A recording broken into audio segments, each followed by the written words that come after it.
Welcome to the Coach's Corner, part of the Iron Sharpening Iron universe.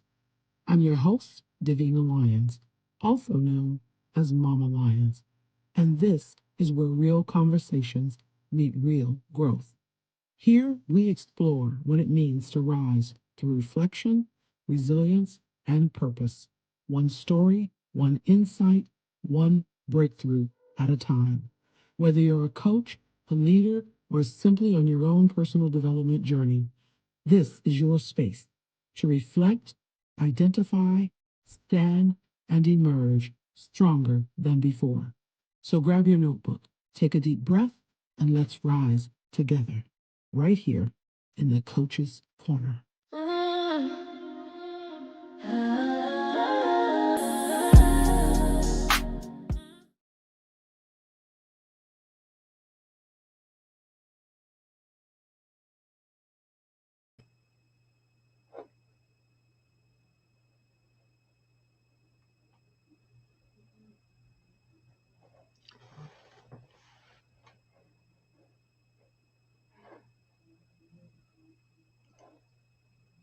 Today on the Coach's Corner, I'm honored to welcome Makyla Hays.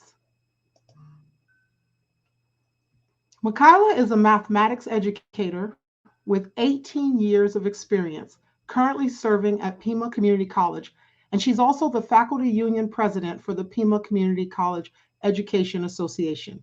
She's a leader who stepped into union presidency during the post COVID transition, learning to find her own voice after following strong leaders, and ultimately making meaningful progress by leaning into her strengths rather than copying anyone else's style. Makyla is passionate about equity-driven policy.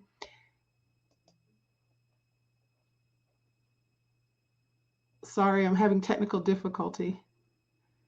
Breaking down complex ideas for learners and leading with integrity. She's also an author, a data. Oh gosh. She's also an author, a data-loving organizer, and a mom to almost 16-year-old identical twin boys. I'm excited for this conversation about leadership, what it really means, advocacy, and what it really means to lead with confidence and authenticity. Please help me welcome Makyla Hays. And for whatever reason, I'm lagging, so just bear with me. I want to welcome her. I'm not friends with my computer these days.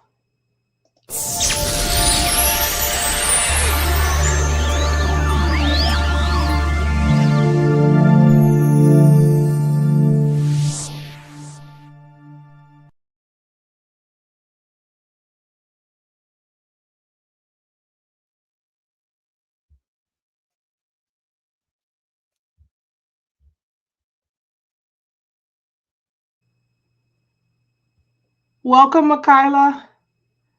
Hi, I'm so glad to be here. Thank you so much. Yes, I am having a time with my technology here. So, for whatever reason, there may be a lag. I don't know what you saw or what you could hear, but on my end, it was definitely behind. So, if I sat there for a moment, it was because I wasn't sure what was happening. It froze. So, I am very No excited worries. to have you on. And again, I apologize for the rough start. But glad you're here.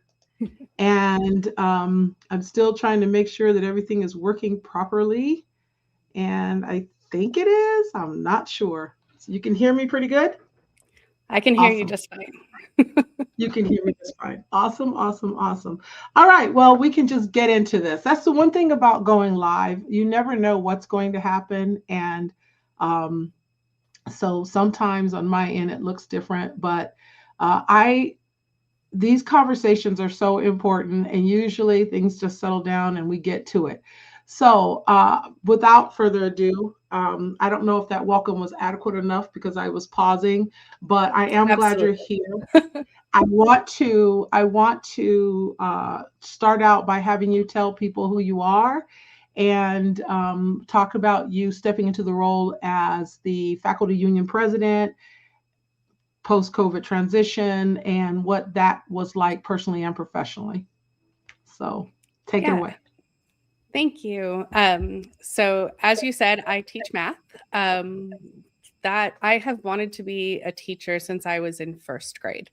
I remember being in first grade and I was already reading and my chapter books and writing in cursive, and we were learning the alphabet. And I was really bored, to be honest. But I decided at that point that that was where I wanted to be. I wanted to help kids not be bored in school. I wanted to teach. And so I actually kept that first grade educator goal all the way up until I entered college. So my first year of college, I was still declared elementary education, definitely was going to teach first grade. No one was going to talk me out of it. And then I went into a practicum class where they asked me to go in the classroom. And I went into a classroom up in Phoenix. It was great. They were amazing. The teacher was wonderful. And I'm watching their lesson and going, I'm not teaching first grade math the rest of my life. This is not me. I love math. I want to do more than this. And so I immediately came back and talked to my teacher and said, you know what? I think I need to teach high school math because I don't know about the high school part, but I know the math part, and I want to teach high school math. So I switched my major right then and there. I picked up a major in math, switched to secondary education, and really focused on how I was going to teach secondary math. And then I decided I didn't really want to teach. I was just scared of going outside the educational school system because that's all I'd ever known. And I dropped my education major and decided I was going to be a CSI because I loved that show so much. I did an internship in the Phoenix Police Department crime lab and decided this is really cool. It's not me at all. But I was only one semester away from graduation, and I was stubborn and liked the idea of graduating and being done. So I graduated with a bachelor's in math, and I got married shortly after graduation, and my husband's grandfather worked at Pima Community College. So he was like, go to Pima. Go teach community college. Go teach at Pima. Go teach at Pima. I'd never even considered teaching at a community college. So I had to do my own research. And I wasn't really qualified to teach at the community college. I needed a master's degree. I also, however, wasn't qualified to do anything else I wanted to do. So I went ahead and decided it'd be easier to get my master's than to get my education degree. So I went and got my master's degree, graduated, fully set on teaching for Pima Community College, and they weren't hiring. Because isn't that how it always works out? So I ended up teaching under an emergency certification or internship certification, actually, at Marana High School out here in Tucson, and enrolling as a student at Pima Community College instead of becoming a faculty member. And I took a couple of years to get all of those education courses that I had decided I didn't need. So I took that really weird roundabout way. But all of it to say, I always wanted to be in the classroom. I always wanted to teach. I always wanted to do those things. I taught children's church at church. I designed children's church programs. I got adults to come in and volunteer when I was just a teenager, wrote their lessons for them, that type of thing. But when it all came down to it, I just loved helping people learn. I loved helping them see that aha moment and explaining something they really didn't get. So imagine my surprise when COVID comes around, and I had slowly been getting used to the things in the union. I'd been pretty quiet up to that point. I'd been involved, but more as like secretary, note taker, not spokesperson. But there I was as a vice president and ready to step into this policy leadership role, and the college changed routes. And all of a sudden, the policy leadership role that I thought I was going to step into was no longer there. And there was no one else to step into presidency. So I reluctantly said yes, that I would be president because I had 270 full-time faculty that needed a president, and I believed in our mission. But I didn't know what I was doing. And I had relied on everybody else in the union to do all the work that I wasn't comfortable doing. I wanted to do policy work. That was what I was good at. That was what I felt like I kind of had a grasp on, but everything else seemed like so much. So COVID changed everything for everybody. You know, we had to like change all of our classes to online. We closed down the college. So everything in person, everything went online. And we're all of a sudden at home teaching online while the kids are learning in the other room. My boys were in 4th grade at the time. My husband was working from home for a couple of weeks. So there's 4 of us in the house trying to use the internet, trying to do these things, trying not to talk over each other, finding spots and nooks and crannies in the house that didn't look too crazy busy. Animals still walking across the screen during COVID, you know, figuring all those things out. Yeah. So this COVID time was like, it was a crazy period of change for everyone. Mm-hmm. And when I stepped into the role, I didn't have anybody that could tell me how to lead from a completely virtual standpoint because we'd never done it before. Mm-hmm. And we didn't know what we were leading. We didn't know how we were leading. We couldn't do any of the things that we would have done before. So everything was new. So in some ways it was a crazy challenge, but in other ways I kind of got to build what I needed from the ground up. So personally, I was in a good space. I do well at home. And so I was feeling pretty good physically. I felt like I could take those things on. Technology is usually my friend, not always. It likes to make liars of me. So hopefully this continues to work now that I say that. Thank you very much. but we have people that, you know, all of these faculty who were used to being connected through a campus and used to seeing campus representatives, all of a sudden they're all at home. And I still have to somehow pull them together and understand what they need and somehow advocate for them with administrators who aren't on campus either. And I'm not on campus. And so it was a huge learning curve for me to take that up and then figure out what we were going to do as an institution. So yeah, there was a lot involved with that post-COVID transition. But in some ways, it was one of the best times for me to step up because it forced me to have to rethink how work was done. So you lean into your own style. Yeah. You had to. Yeah. Right. Who do you think you learned from in that situation the most? I mean, was there anyone there? Absolutely. Okay. So I still had past presidents, I think 3 or 4 of them that were still faculty at Pima at the time. And so I could go to them and say, hey, I don't know what to do. And they could help me with most of the work. But the college had changed drastically. So they could help me with thinking through what the choices I needed to make were and how they would impact people, but they weren't in the place necessarily to tell me how to lead. I also was very lucky to have my organizational consultant from AEA. I relied on her like crazy. We were on the phone all the time. I'm like, I don't know what I'm doing. This is what they're doing now.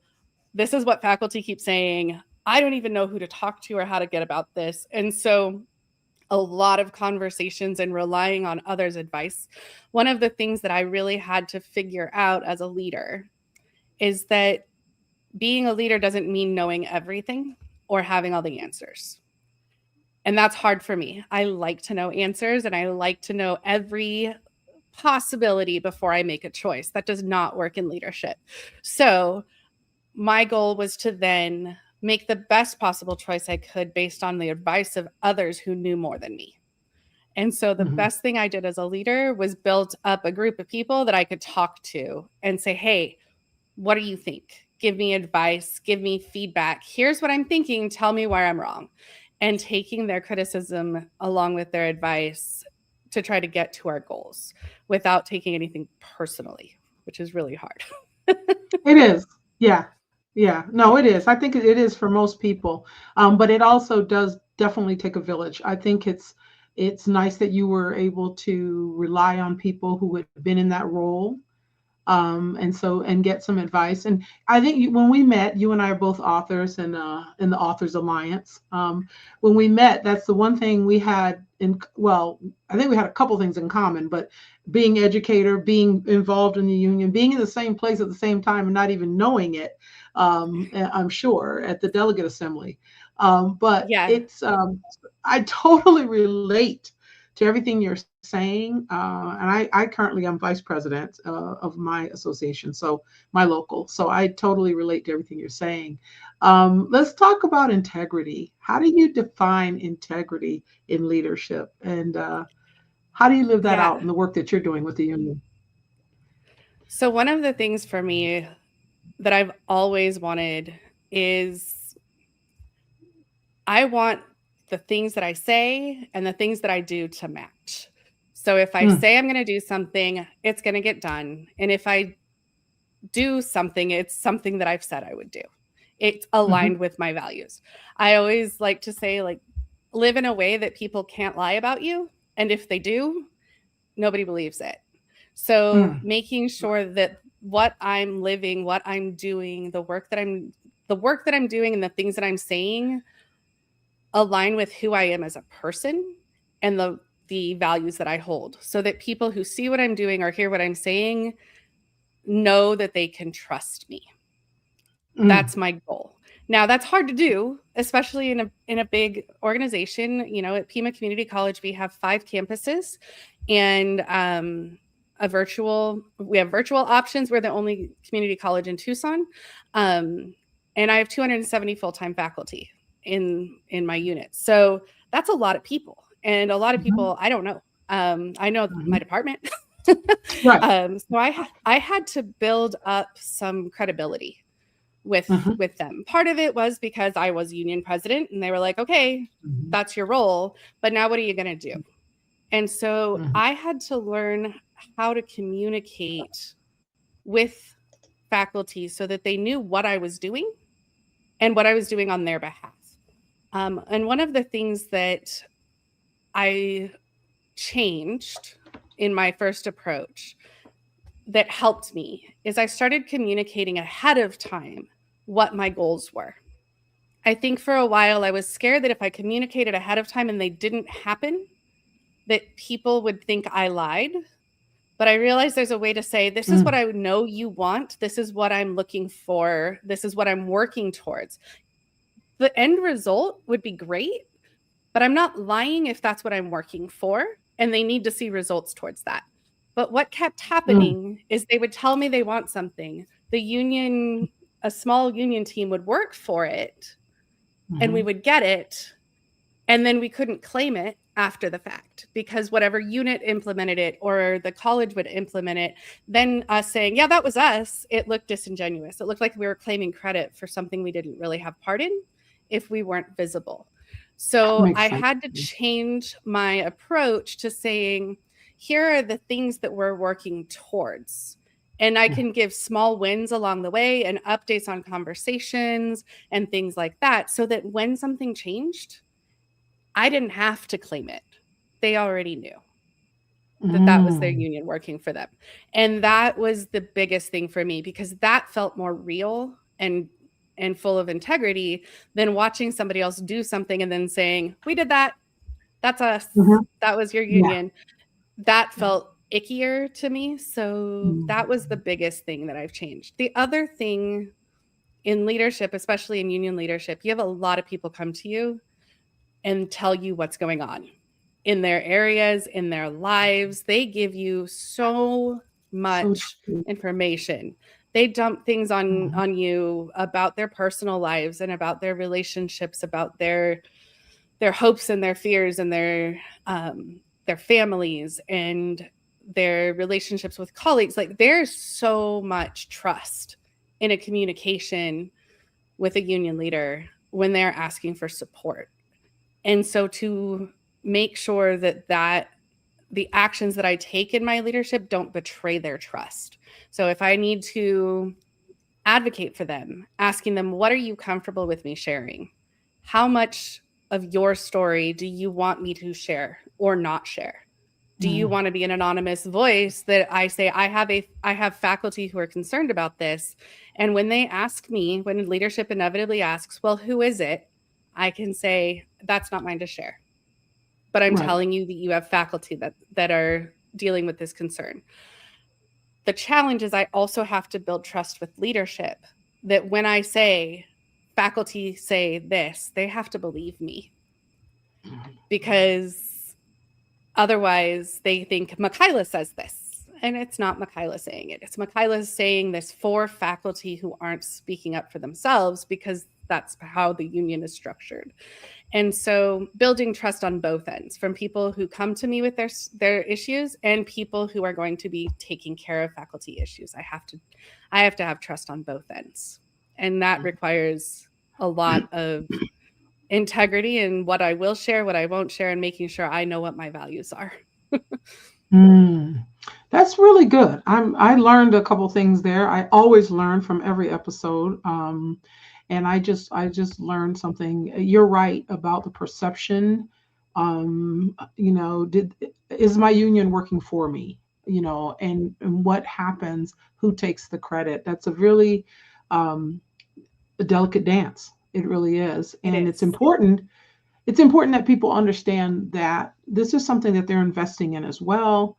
They're investing in protection and support. And if they don't feel like it's working for them, then why am I investing in it, type thing. So I get it. That's why, for anyone listening, that's why it is important to understand what your union or organization is doing for you, what your local is doing for you. So I think that's really good point that you make.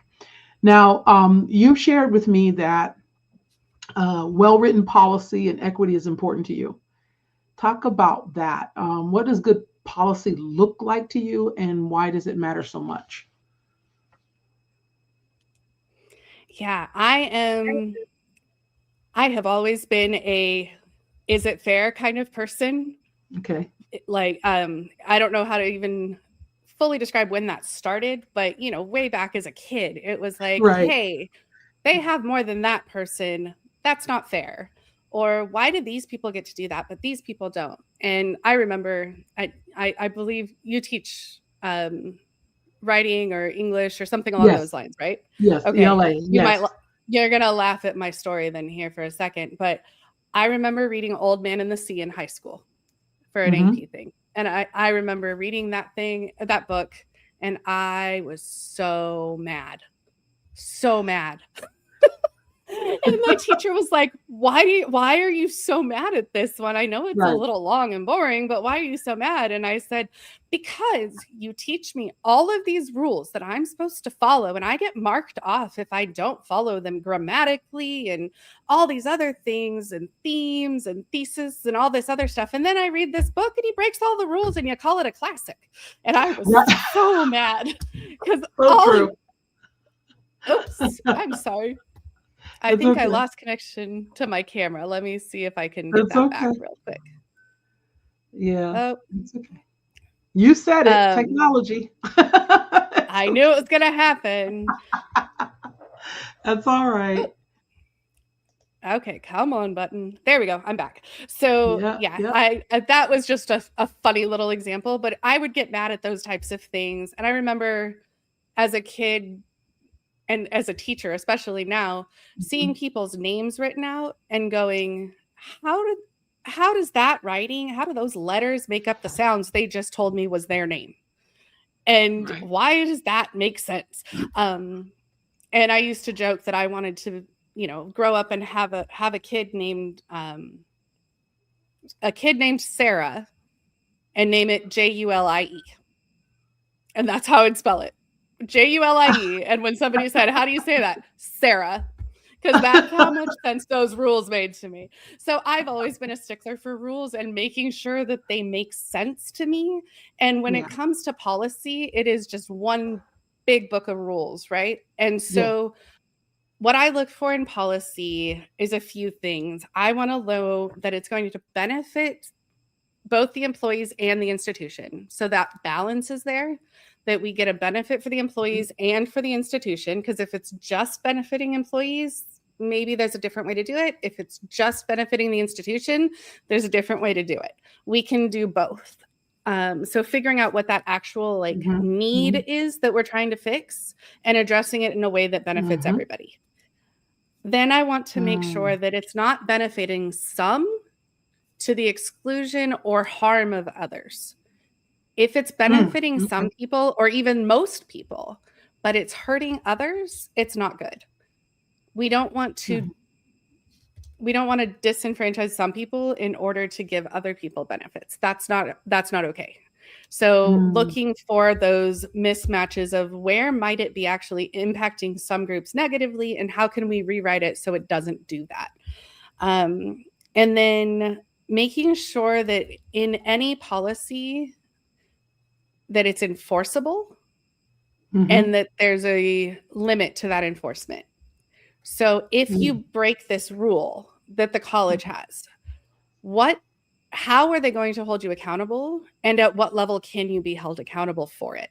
What process do you have to give your side of the story within that process? So making sure there's a clear corrective action process, and then making sure that the language doesn't accidentally overreact to something that shouldn't be. So if there's flexibility needed, great. Let's build that in, but let's think about what types that needs to be, because language that's too flexible might as well not even be there. If it's too flexible and it's not enforceable, it's not a rule. And so did you ever think of practicing law? I think I would have made a little bit more money that way, but yeah. I feel like you'd be a good lawyer, right? I would now, looking back, I think I would have.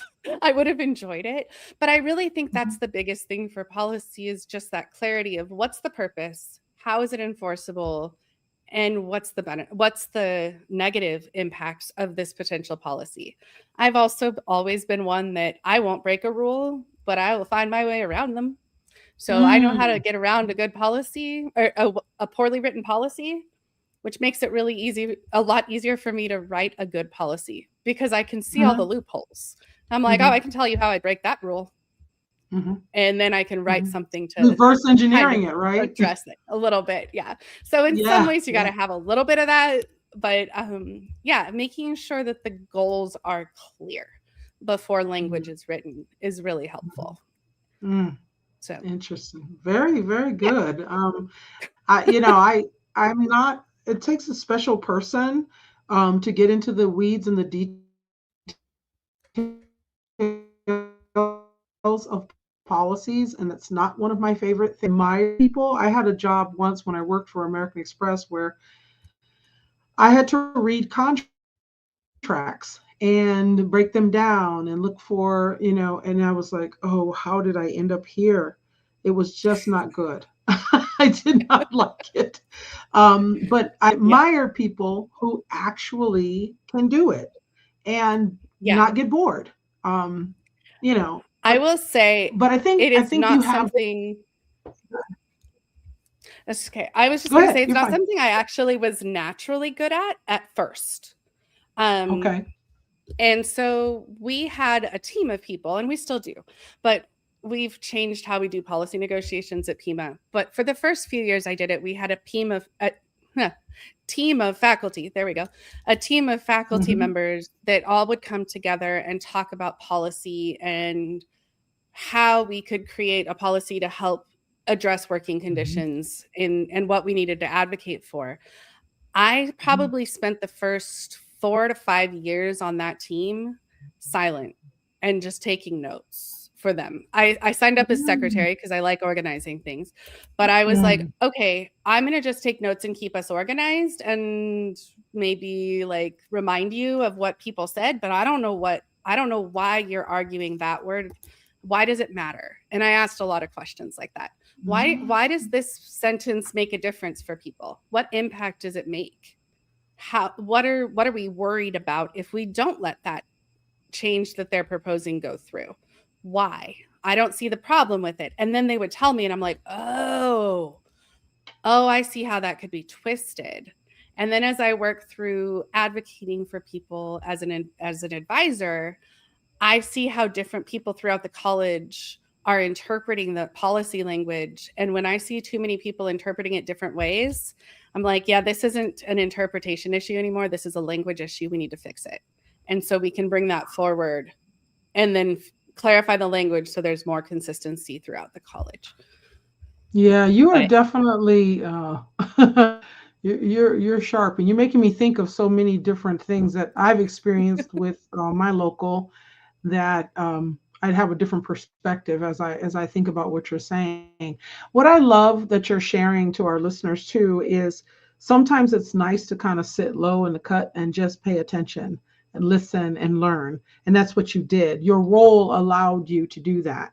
And then taking that knowledge, move forward. Now, when you stepped into leadership, you actually had your own arsenal of information just based on being there and doing what you did in your prior role. Yeah. So that's pretty cool. Yes. That's actually really, really cool. Let's talk about you as a math educator now, right? Yeah. It really aligns with what you're saying. I mean, because you're known for breaking down complex concepts. So that skill translates well into leadership and advocacy. Has that been your experience? It has been. And one of the biggest things that I've noticed is that whole staying quiet and listening. I don't know if everybody who's around me all the time would agree with this at the moment, but because it doesn't feel like sometimes that I'm that quiet, because I've been around it so long now. I think I'm in my 14th or 15th year in the union, and I was in the union. I was a member of the union, not in any of the leadership when I taught high school as well. So I've been in the union for about 18 years, but I wasn't active as a leader. I was active as a leader 14 years ago, but not really actually active probably until about 7 years ago. So there was a good chunk of time where I was silent and I just was capturing info. And now I still listen to as many conversations as I can about concepts before I speak on a topic, because I don't understand. I can't speak to it until I understand it.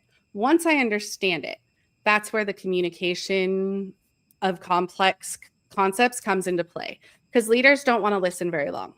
They don't have time to, let's be honest. They don't have time to do all of that listening and that sitting.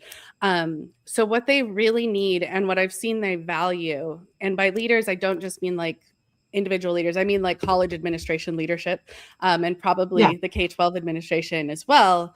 They want to know succinctly, what is the issue? Why is it an issue I need to care about?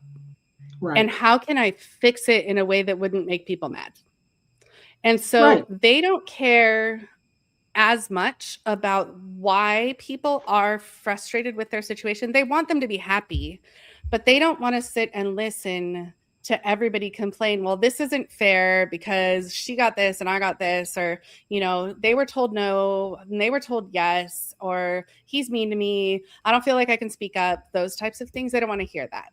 But if I can go in there and say, hey, there's an issue with consistency in leadership at this level, and what it's causing you is that people know who to go to get what they want. And only people who are willing to step up and advocate for those things are actually getting forward anywhere. And the people that have great ideas are silent, and they are feeling like they aren't heard, and they're disengaging, and you're losing that group of faculty and their ideas. So you're frustrated that you're only seeing the same group of people in the room. The people that aren't in the room are frustrated because you're not hearing them. So here's my suggestion for how to fix it. And then I give a solution that I can give. That gives them, why do I care? And then if I can hand them something that can change, that doesn't feel like too big of a lift, whether that's a policy thing, a process thing, or just a conversation they need to have with a certain group of people, they can go take that and get an easy win and build trust again. And so I'm watching, kind of playing mediator, almost like, what's actually going on here? Like, you're telling me a lot of things. Those aren't the issue. Those are symptoms of the issue. What's the underlying issue that we can address at a system-based level? And so that's where I'm looking. And I think my math years have really, really given me that, because when students come to me with problems, like, Miss, I don't know how to solve this type of problem. Like, cool, show me what you can do.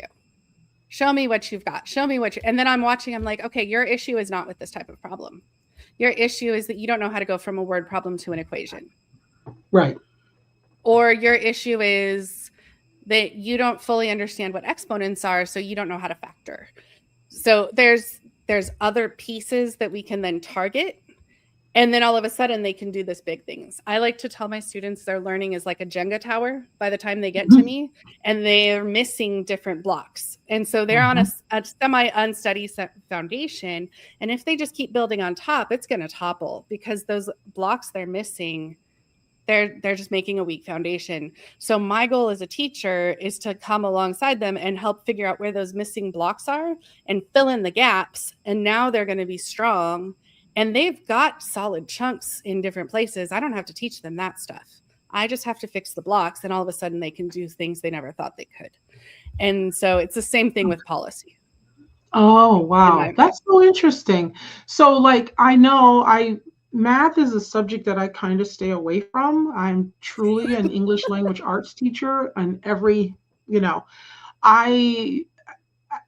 I try not to be negative about math when I'm talking to students, because I know that's not a good thing to do as a teacher. But I certainly hate it when they ask me to help them in my English class on their math work, because I can't, and they can see I can't. I struggle with math. However, I hear what you're saying about missing component. Like, we had a year where we lost the full-time teacher, and we had a lot of subs in 8th grade math in one of our classes. And I could see the administration was extremely concerned. Everybody was concerned, because they felt like, we're going to, until we get a permanent teacher in the room who is going to get them back on track, it's going to affect them in high school. Because 8th grade's the last stop before they go to high school. 9th grade, and I guess there's algebra, and I don't know the hierarchy in math, but it's very important, right? So it's like, right.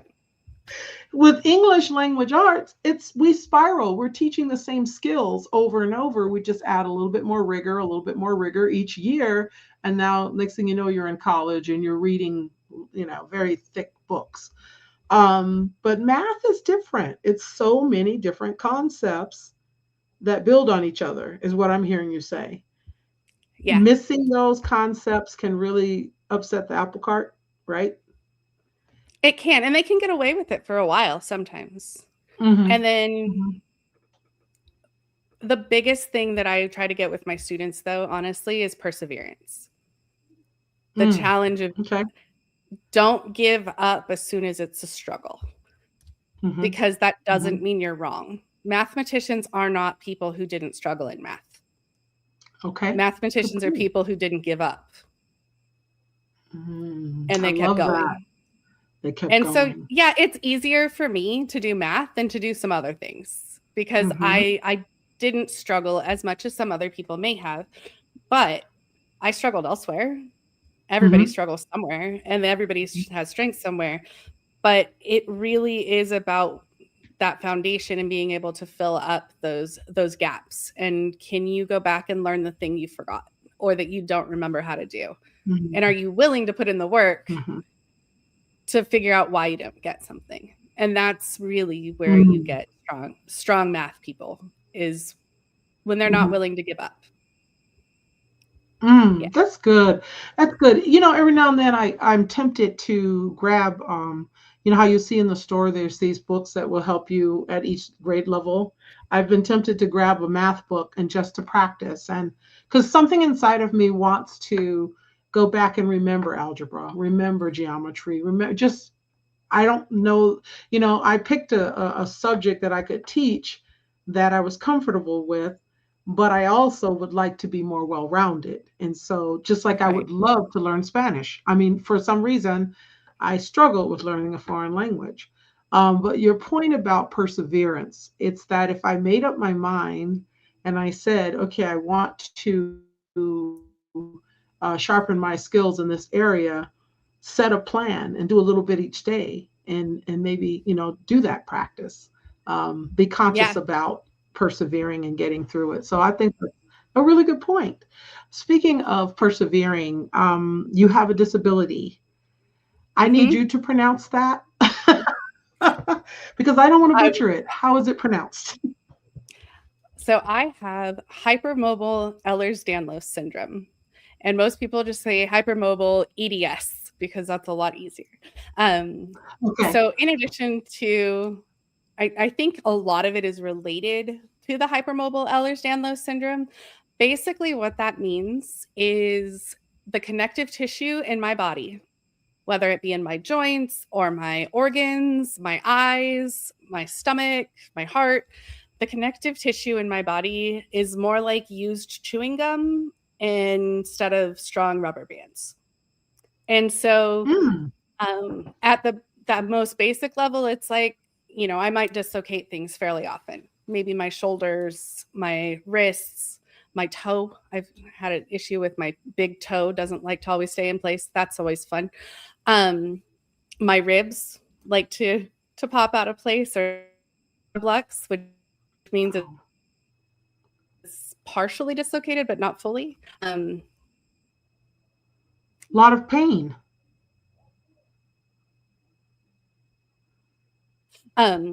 So with my eyes, I get very tired very quickly. So my prescription is really low, but if I don't wear them, I'll get migraines. And that type of thing. Okay. It's also hypermobile Ehlers-Danlos, and all Ehlers-Danlos. There's actually like 13 different subtypes of Ehlers-Danlos. All of them are fairly rare. Hypermobile is the one that's the least clear about what causes it, and still getting more research. They're all still getting pretty well researched. But related to that is also very common co-occurrence with ADHD, with autism, which I have both been diagnosed with both of those since COVID. So during my time as presidency, I've learned those things. So all those pattern recognition things, there's my autism playing in. And that rule and justice sensitivity and things like that, got a little neurodivergence in here.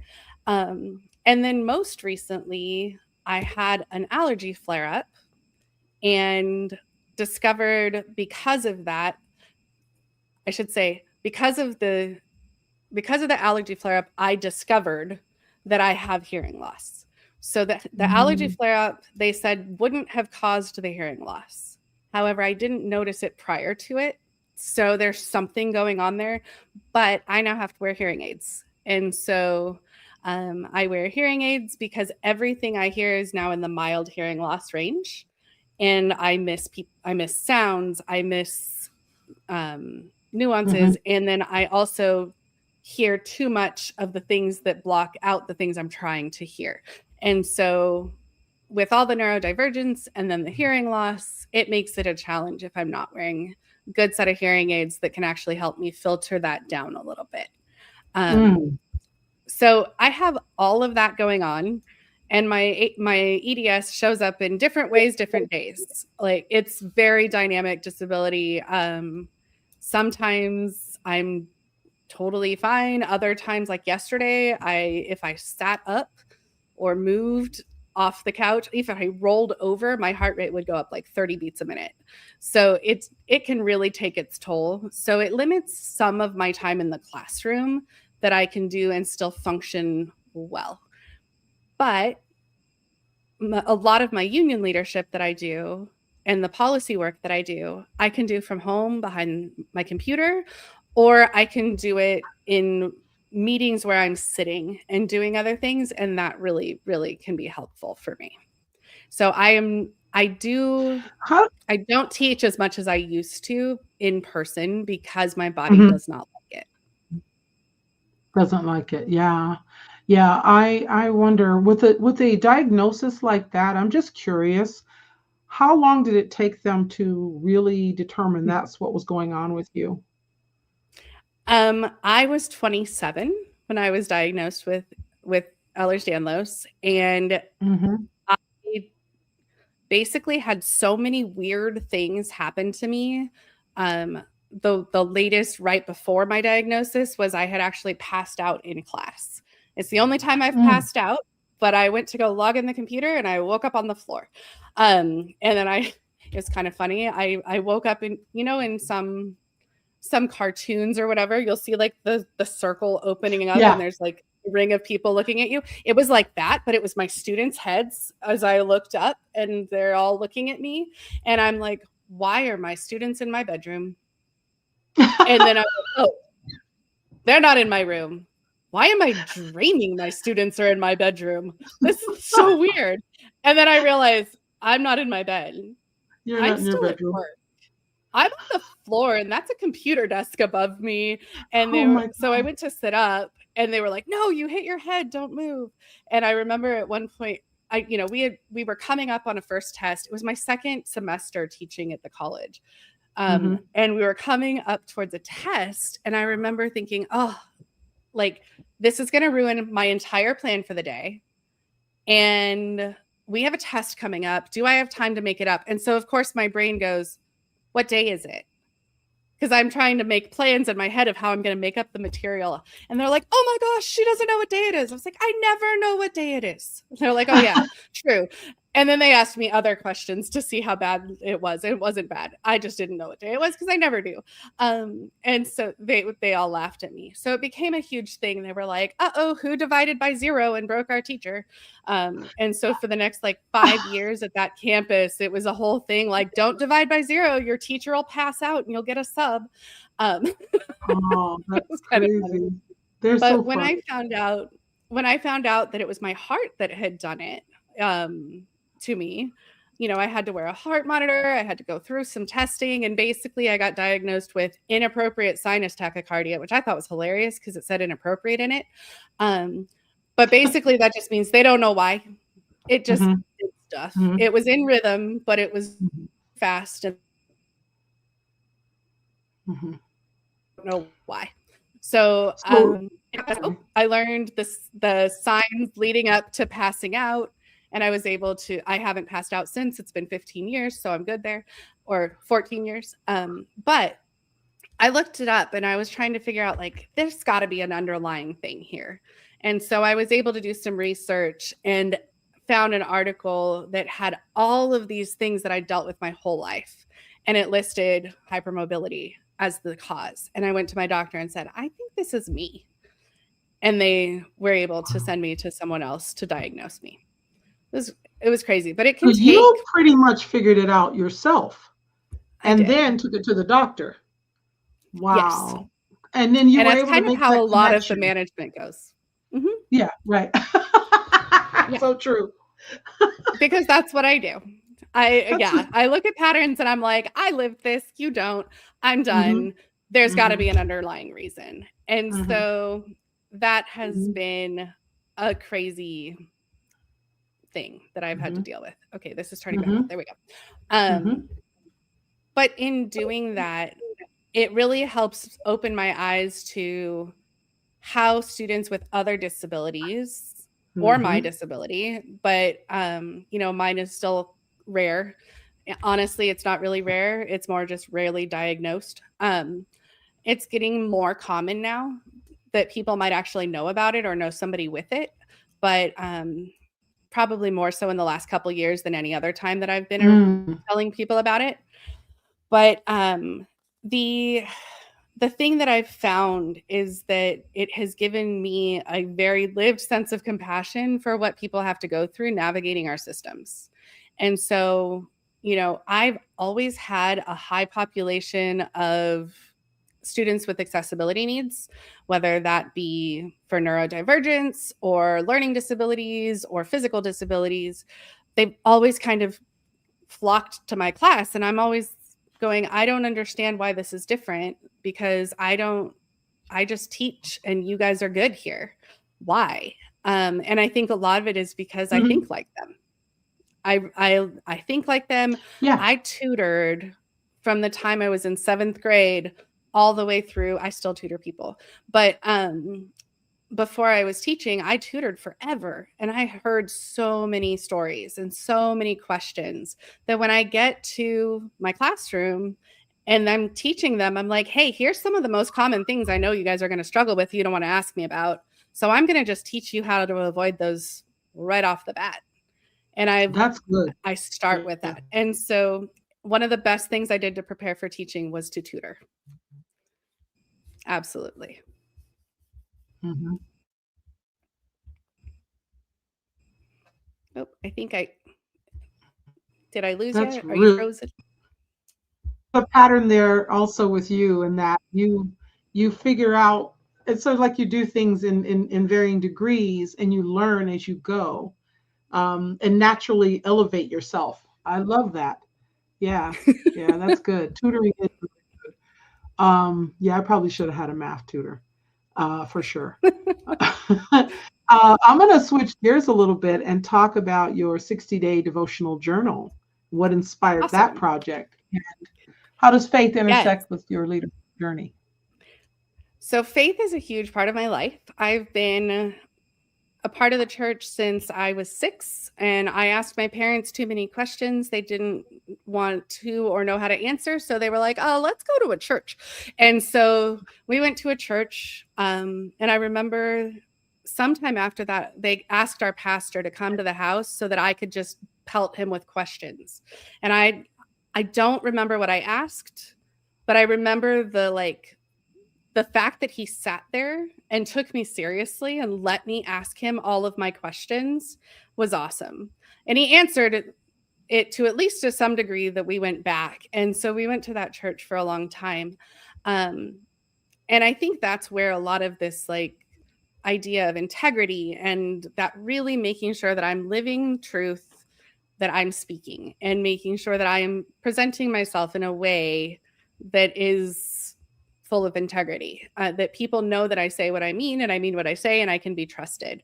And so the journal kind of came about with my kiddos are about to be 16. So it was, I think they were 15 at the time. Maybe they were 14 still. And I went to a women's conference with some friends from church. Mm-hmm. And I took notes on all of the verses that were said. And I was like, I really need to just kind of get myself back grounded in the word and figuring out, making sure that I'm keeping myself connected to what keeps going. And so I just committed to do about 60 days of where I read a chapter of the Bible each day based on the verses that were spoken of at this conference. And after the first day, I remember looking at it going, this is something I think the boys would really, really connect with. And then one of their girlfriends as well. The other one didn't have a girlfriend at the time. So it was both boys and then one of their girlfriends. And I was like, I'm going to just text them what I noticed. And so I texted them. I wrote it out and I was like, here's what I read. Here's what I noticed. Hope it helps. And then the next day I read some of the chapter and I was like, oh man, this really applies to them too. So I wrote it out again and I sent it to them. And that was started on a Monday. And on Friday, I got up late because I like sleep. And so I got up late and I didn't text them before school. And one of my boys comes out and looks at me. He's like, where's our text? I went, what do you mean? He goes, you've texted us every day. Where's our text? And I went, oh, you guys like it? You guys hadn't responded. I didn't even know if you cared. They're like, yeah, I want my text. I was like, okay, I'll send you a text after I drop you off at school.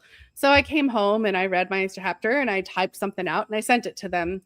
And then after about a month of this, the other son came to me and said, Mom, I think you need to put this in a book.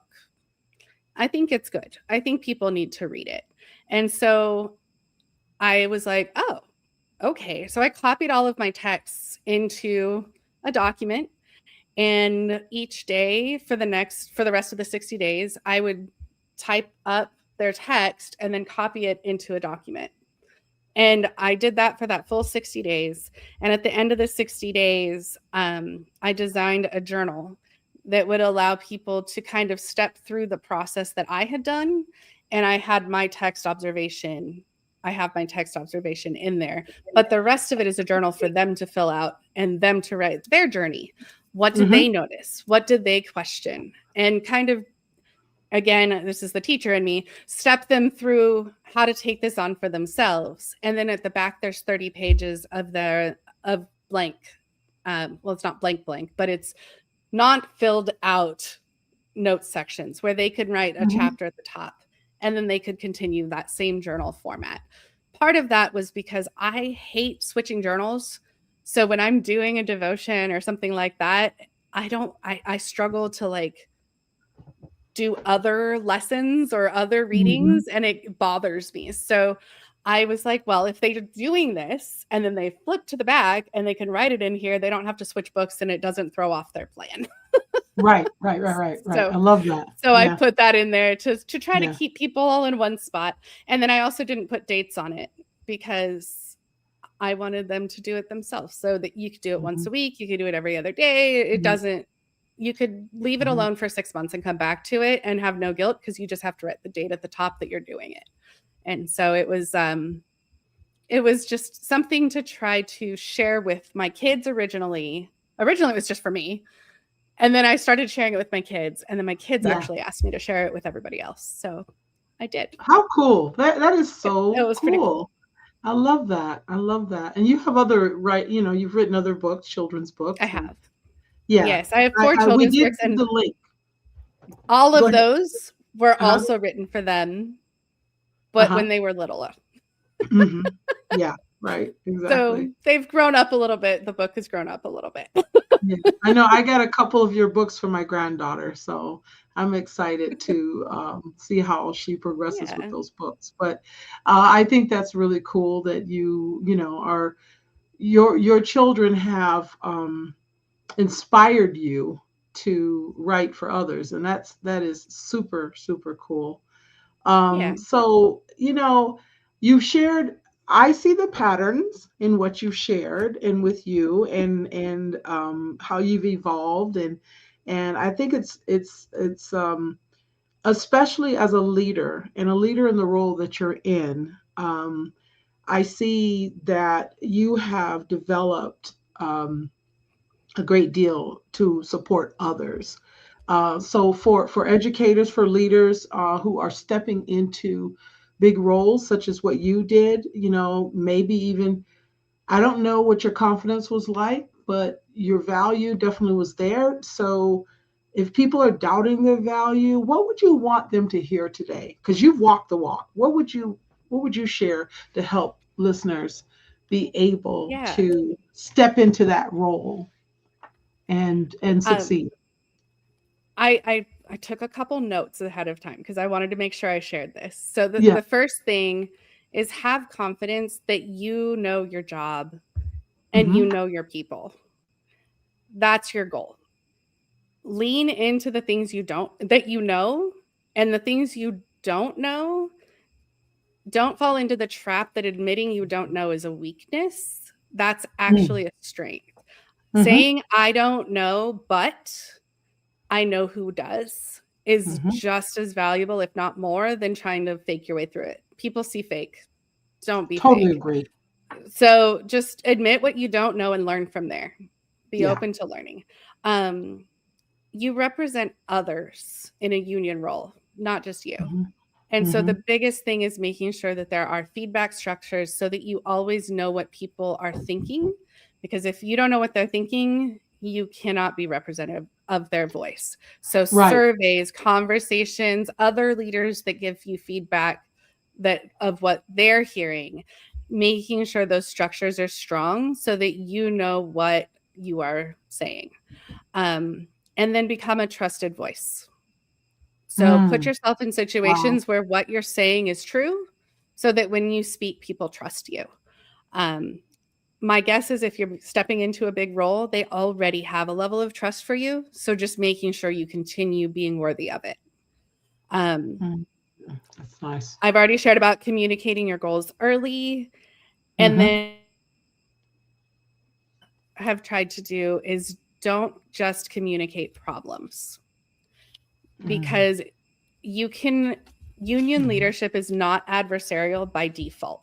I think a lot of people think it is, and it's not. It can be amazing and a great partnership between administration and leadership in the union, at least in education. Absolutely agree. Because if we can align in our goals, then we can have a respectful conversation about how to reach those goals in a way that benefits everyone.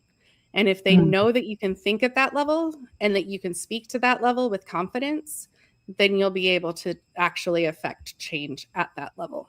And your people will give you the feedback to help you do those things. So that would be my biggest thing, is don't assume that it's always adversarial. But if you do have to stand up, and this is the hardest part for me, I think sometimes, is having to stand up and say, hey, no, I don't agree. This is not okay. There's problems that need to be addressed. Knowing that I am representative of more than my own voice always is easier to stand up and say it. It's almost harder to advocate for myself in some ways than to make sure that I'm advocating for 100 people on a topic, because I can say, no, that's not what the faculty say. And so making sure you have that power behind you can give power to your voice. Wow. Very, very sound, solid advice. Good stuff. Actually, you're going to have to at some point come back, because I think with those last nuggets that you shared, those are episodes in and of themselves that we could really talk about, because it's a lot of good stuff. And I'm gonna be playing it back later and listening again myself, because it's wisdom. It's wisdom, and it's good wisdom. I am so appreciative. And again, Makyla, I know there's so much more we could talk about. It's always that way. But man, the hour comes so fast. Yes, This has been, it does. It really does. It goes so fast. Like, maybe, I don't know about listeners out there, but to me, it goes fast for sure. Because I could think of so many more things I could ask. But I am very grateful that you took the time today to join us. This is Super Bowl Sunday, right? It is. I'm wearing my Minnie Mouse hockey jersey. Uh-oh. I don't have a football jersey, so I went with Minnie Mouse.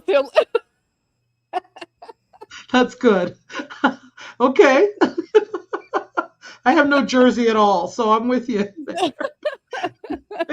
It's like, okay. Hang out for me, Makyla. Don't go away. Okay.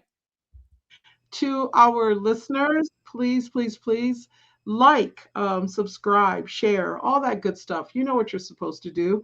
But follow up and follow Makyla. And if you're interested in education and policy and union leadership or any type of leadership, I think a lot of what was shared today applies across the board in terms of stepping into a leadership role, whether it be corporate or not. It can be organizational, corporate. It is essential that you look at the patterns in your life, look at your strengths, look at what you bring to the table, and step into that next level role. And it can be very rewarding to do so, as Makyla has shared, right? So thank you again. I will talk to you backstage, Makyla, but everyone else, have a wonderful Sunday. Enjoy. And at any point when you listen to this, whether it be in the future and it's a replay, please comment and share your thoughts and follow us, please. Okay. All right. So that's it for today. It's a wrap. Thank you.